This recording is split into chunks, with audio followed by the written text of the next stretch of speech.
Roni Simonian, and I'm going to talk today about the reasons why bugs in multi-threaded and multi-process applications are so difficult to find and to fix, and also about the tool that I wrote, the tool called Maze, and this is the development tool which runs on Linux and which is designed to catch this hard to reproduce bugs. So may I ask you, how many of you worked with those of you know how hard it is to reproduce a bug. And it's not uncommon, especially if you work with multi-threaded program, that you, like if you work in industry, you get a bug report from the field, and in order to fix a bug, you need to reproduce it, and you try to do it, and you run the program over and over again, and sure enough, you cannot reproduce it. And this is quite common for multi-threaded programs, and it makes debugging so hard that people seem to just walk away from this problem and say, just let's do something else. So let's briefly look at the reason why multi-threaded programs behave so funny. Like the reason is that in multitasking operating system, we have time sharing between the processes. We got used to the idea that we do many things simultaneously on the computer, even if it has a single core, although hardly anybody still has a single core. But in this example, I will use one simply because for many cores, picture just the same, it's just more complicated. So we used to the fact that we can check our email, meanwhile listen to music, meanwhile run compiler in the background. But in reality, the core can execute only one task at a time. So processes have time shares or so-called time slices.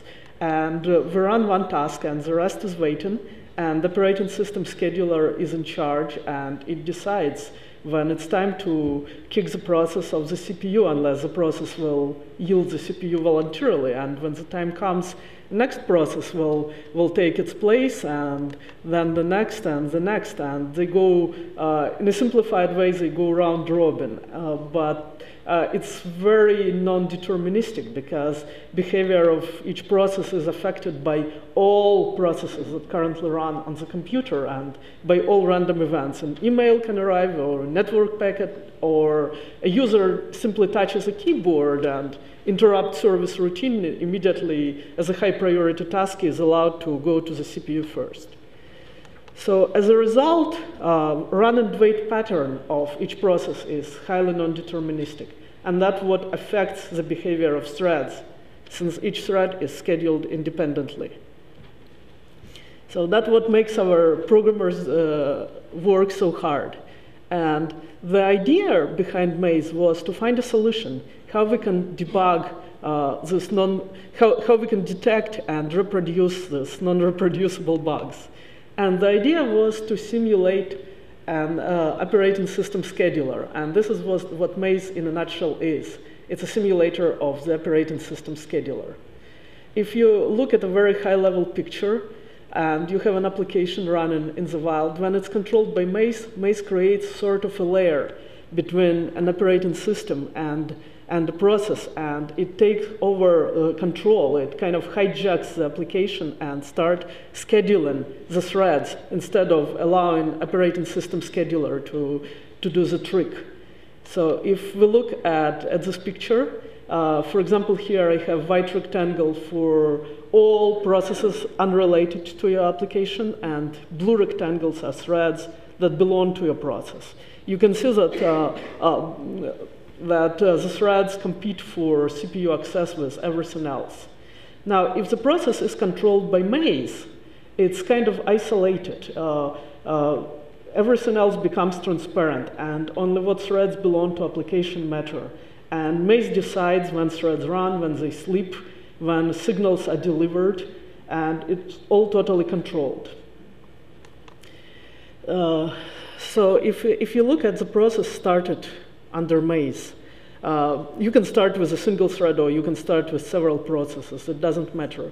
Maze takes control, and when new thread is created or new process is created, it automatically takes over and also controls this process. And when more threads are created, it continues and so forth and so on. And all the threads are under maze control. Maze is an instruction level tool. In other words, it looks at your process at machine instruction level. It doesn't matter what programming language you use. It looks at the binary resulting after the compiling. And it doesn't matter what threads library you use. You can use pthread library or just thread, or you can just manually do system calls. You can call clones and create your threads manually, so to say. It still doesn't matter. Maze looks at the binary code. And it also does preemptive scheduling at with instruction size granularity, which means, as in real life, any thread can be preempted by a scheduler at any instruction. The same can be done at Maze. So it's not a statement level as we can do in the debugger. It's all the lowest granularity possible. And finally, Maze requires no instrumentation. And like being a developer myself, I know how much we hate modifying our code to accommodate a tool or to link it with special libraries. So Maze just takes your code as is, and it's good to go. You don't need to add any special statements or link with any special libraries. So let's look at a simulation step at what Maze does with the threads when they're controlled. So each simulation step is started with all threads being suspended by Maze. And then at random, Maze selects which thread is going to run next. So say it's selected thread number 3. And at this point, Maze again does a random drawing and says, like, for how long I will allow this thread to run. And let's say, OK, for 530 instructions. And it lets this thread run while others are suspended and execute this instruction. So either the thread executes these instructions or it yields the CPU voluntarily sooner. For example, it waits for synchronization primitive, for a lock, or for input-output. At any rate, at this time, we go we repeat the simulation step. We stop all threads and decide which thread is going to run next. Again, it's drawn at random, and a random number of instructions is selected, and we allow this thread to run, and so forth. So Maze basically interleaves the execution and forces your multi-core application to run on a single core. But as a result, everything is controlled. So I keep saying random, but in reality, it's a pseudo-random number generator, which means it's entirely reproducible. And whenever we decide what execution path is taken, it can be reproduced again, and behavior is entirely deterministic. And also, it allows us for a variety of different thread scheduling scenarios. So Maze runs in 2 modes. They called test mode and reconstruction mode. Test mode is the major mode of operation. For example, you have a program called foo, and you can say maze-r 1000 foo, which means run program called foo 1000 times. And this is what Maze does. It executes foo 1000 times, every time generating different thread scheduling scenario.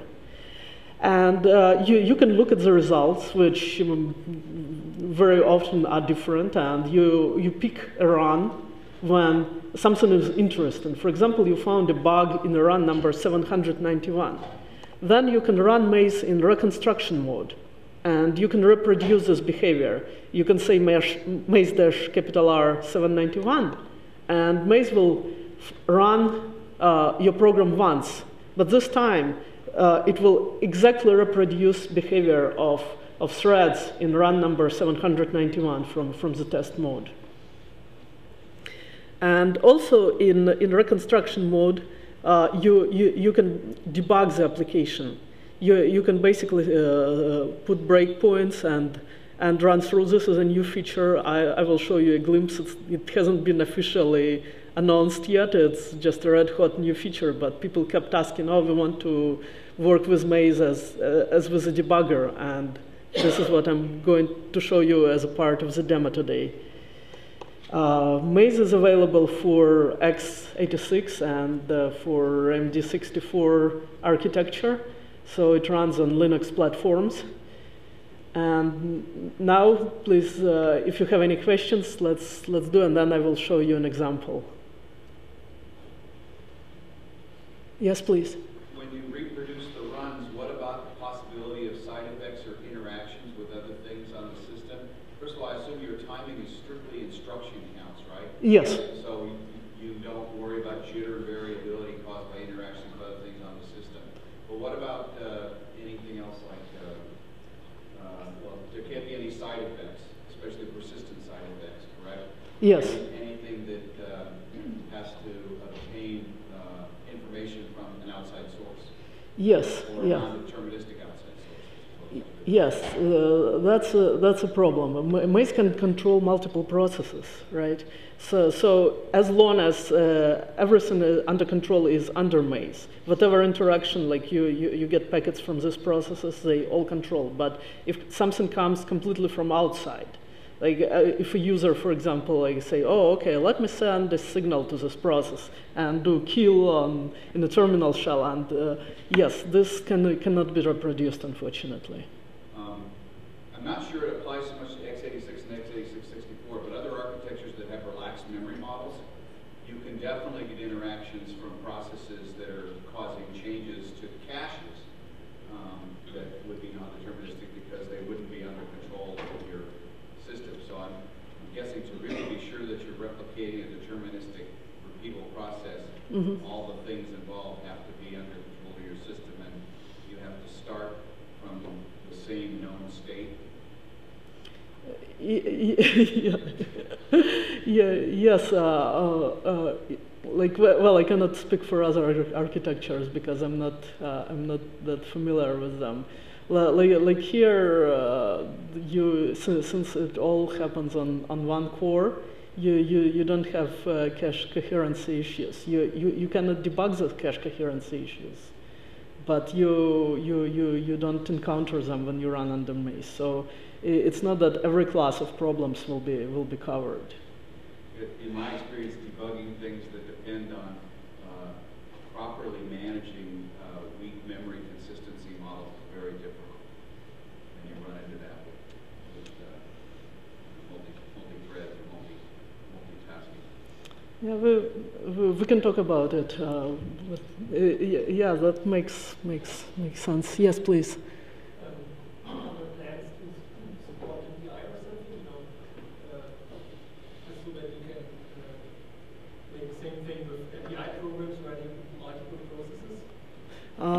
I'm not sure I understand the question.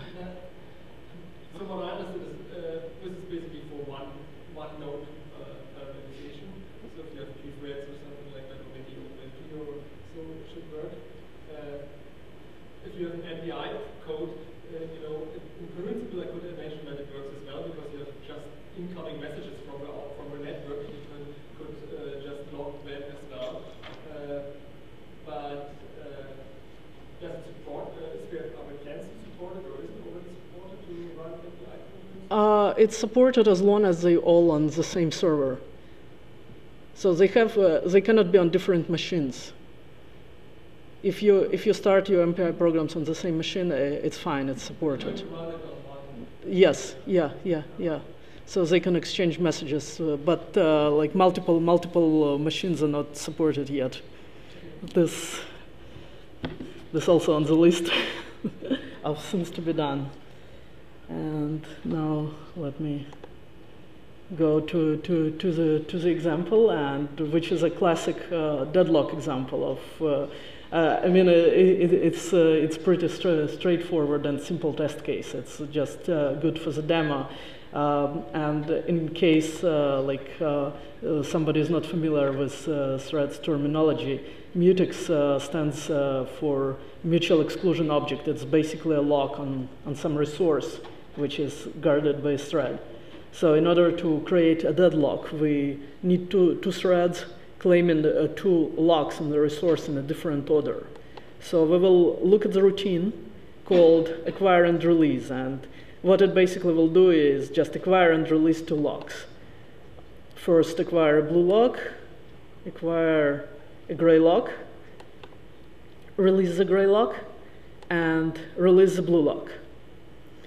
So two threads will call this routine, but they will just acquire and release the locks in different order. So we will start with the main thread, and we will initialize two locks first. And then the main thread will create another thread, let's call it simple thread, and then call the acquire and release routine, and acquire and release two locks. And then it will go to sleep and wait for the simple thread to complete. Meanwhile, the simple thread will also call acquire and release, and then just run to the end. So please note that the simple thread takes the logs in a different order. And in most cases, we can get away with this, as long as main thread releases gray lock before simple thread requests the gray lock, or the other way around. Simple thread releases blue lock before main thread requests. We are fine. And I ran this program without maze as is, and it took about 10,000 times to see a deadlock occur. So which happens only if we got first thread is grabbing, for example, blue lock, while another is grabbing gray lock, and now they're in a deadlock, each waiting for another one forever. So I would like to show you how long it will take maze to find this scenario.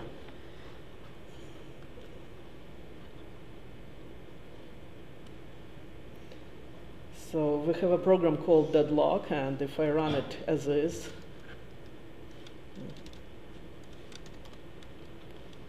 nothing interesting happened. It just runs to completion, not surprisingly, because the probability of seeing a deadlock is fairly low. I can do it several times. Huh? Oh, I'm sorry.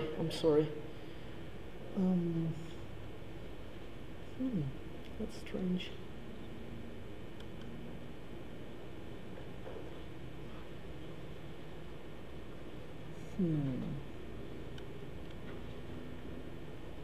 I don't know why it's happening.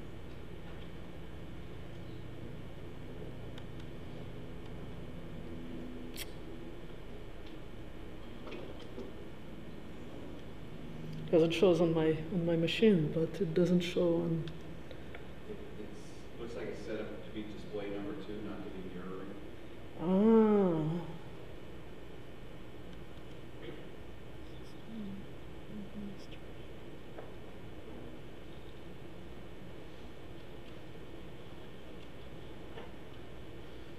Sorry about this.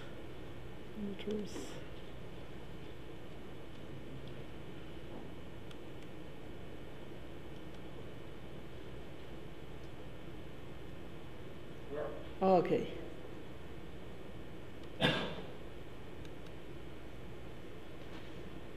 All right, so I run deadlock, and this is what happens. It just runs to completion.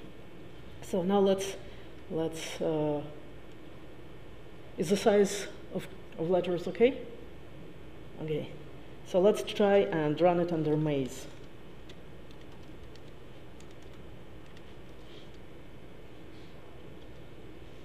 So it was a single run, and it completed successfully. It was not enough to detect a deadlock one run, but I just wanted to show you what output of maze is like. So for next run, we will just forward it to dev null. So it tells you that it's running in a test mode. It gives you a number of runs. It tells you how to reproduce the session. It gives you information about events like threads created or threads exited. And finally, it completed successfully. So nothing interesting really happened. So let's try and run it again. Let's do, for example, 50 runs. Now, since you know what output is like, I will forward it to dev null because standard error will be still on the screen. So,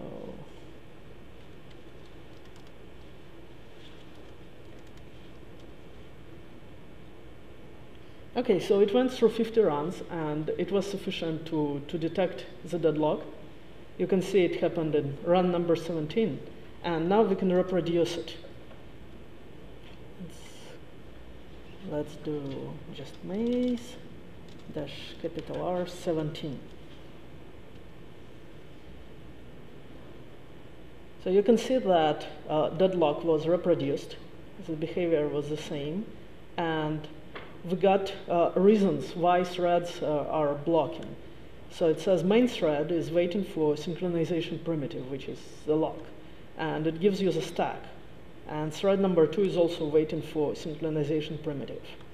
So now you can see the values of pointers to the locks and just see that they are crisscrossed. So this information is sufficient to detect, to see what's the reason of the deadlock. Now you can also run this interactively. You can do dash capital I. And then you will get a GDB-like prompt, and you can set breakpoints. For example, you say break deadlock.c break on line 41. This is the line before locks are required. And you can start run, and it stops on a breakpoint. It tells you can do backtrace. You can ask it and print the stack. You can say continue as you do in the debugger, and again you can print the stack, look at the values and say continue, and you can see that still the behavior was reproduced, and you see the deadlock.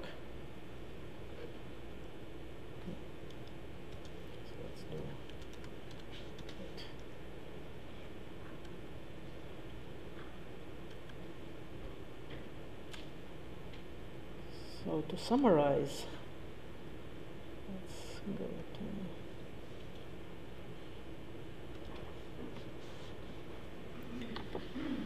so the features of maze I just want to go over briefly that we discussed is determinism and ability to reproduce the behavior, no need to instrument the code, and independence of programming language and threading libraries, preemptive scheduling, instruction size granularity, and no blocking. Like in case of a deadlock, you could see that unlike a regular debugger or other parent program, maze doesn't block. It simply detects why the threads are hanging, and they don't need to be hanging on a lock. It could be anything. They could be waiting for I/O or blocked on some system call.